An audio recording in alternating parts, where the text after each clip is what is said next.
This is a pretty interesting situation as you don't really see actors talk about the economics of the left and what they do for different artistic ventures. And so we're going to get into this because this is pretty big in the scope of culture.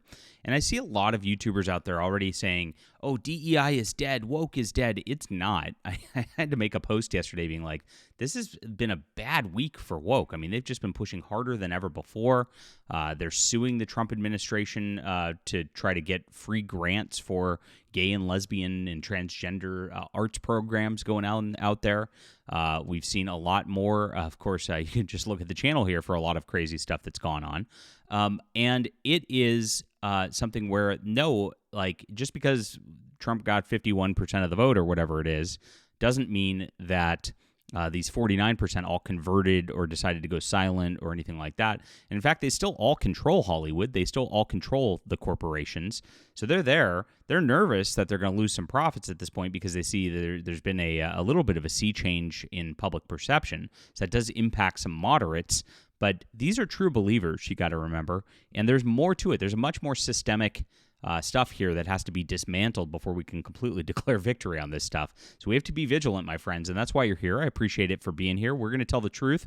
We're not just going to say the words you want to hear, which is what other people do. So I appreciate you for doing that. And I'm not just talking about culture here a lot. I am making my own as well. And so I've actually got a novel coming out in about 2 weeks, and I'd like you to get on my newsletter. And this is the best deal in anything, really. You get free $50 worth of books for signing up. A full graphic novel, a science fiction novel, and a fantasy novel. I write a little bit of everything. I'm very prolific, which is always very fun to be a fan here. And hey, you can get it on now, and maybe they'll be making movies of my stuff in the future if woke actually does die. You never know. So check it out, guys. Thank you so much for being here and being on the newsletter. It's been growing like crazy. It also helps us stay in touch with you just in case, algorithm things and things like that when it is very important. Thank you again. And yes, check out my books. There's a lot coming this year. I've probably got 4 novels and let's see, maybe 4 or 5 graphic novels as well coming this year. I've got a lot in the pipeline, so it's going to be a lot of fun. So Matthew Marsden, who played the Paris and Helen of Troy and Stan in Prime Video's Reachers series, recently shared an explanation why woke and leftist ideology dominates Hollywood.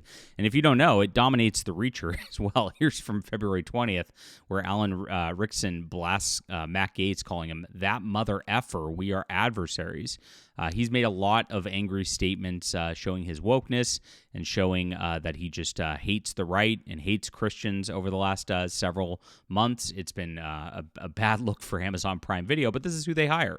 They hire them for this purpose. This is what the corporate wants. And again, these people have not all just been told to shut up or lose their jobs or anything like that. None of that's actually happening. I'm very surprised to see people say the culture war is over. It's really not. But in the post to X, this is what he said. He responded to an individual who said, the money the left throws at television is generally without strings requiring a profit, though, often at a taxpayer expense. And so this has been uncovered because of all the USAID money that's been coming out there. And here's the thing. I don't know if it's always at taxpayer expense or anything like that, but the corporations are embedded with this, and they actually do care about pushing this message more than a profit. They believe they'll make back their profit later, is really what's happening at this point. It's a bizarre thing. It's just incompetent people who are just ideological zealots. And so they are running this, and they are pulling those streams. So the guy says, firstly, this is the problem. The left understands the bigger picture.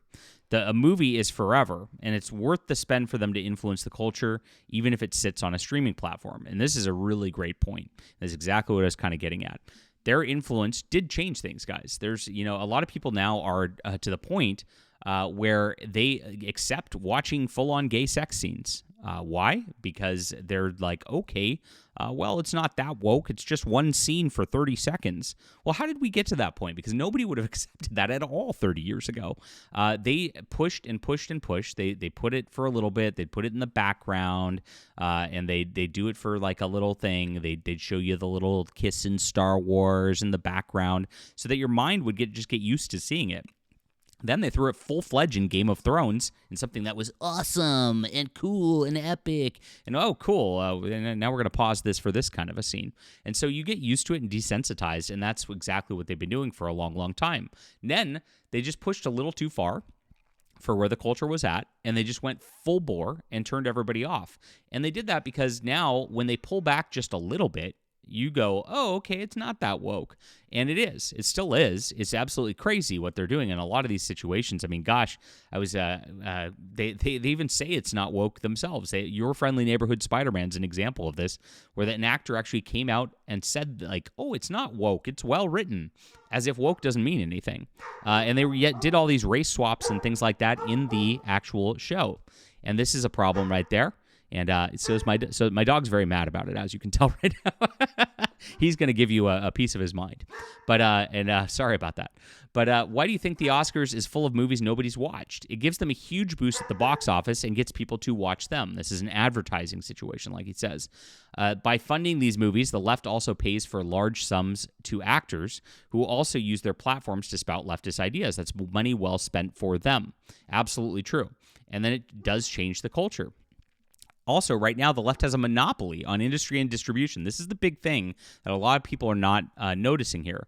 Again, just because there's an election change doesn't mean these people got fired on the back end on these levels. They still have this monopoly in the industry and distribution in every single industry. Hollywood, video games, comics, books, all entertainment has this monopoly. It's still there. These people still hate you in all of these corporations. It hasn't changed. In fact, you see how angry they are. They're seething. They've just kind of gone to blue sky where they're talking amongst themselves, so you don't see them as much now. Now, there's no guarantee that the investor will get their money back. You can do what you can to mitigate the risks, but until the industry is forcibly opened up to competition, this will always be the case, and it's very hard to compete in this stuff. The other thing is that independent investors do not want to stump up the money for big talent, and even when they do, you fall into the same situation as I said at the beginning. You are funding leftist actors to spout their ideology that is often completely at odds with the morals of investors.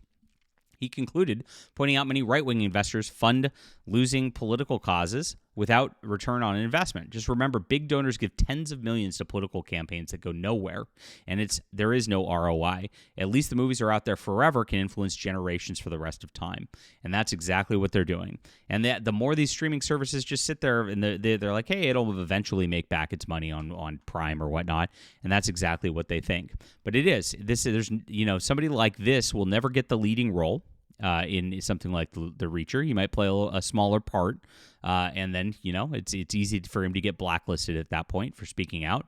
But somebody like this will always get the leading role because they want those people prominent in culture with a big platform so that they can spout things off. This is the intention. This is why they cast somebody like Alan Ritchson. And even though he does a pretty decent job, he looks like somebody who would be not of this persuasion, and so he's actually very effective as a propagandist because of that. Because you start to not maybe necessarily you, but I mean the you collective starts to doubt that this guy who kind of looks like me and looks like an alpha male kind of guy is actually saying that Trump is bad and Christians are bad. Maybe there's something to this.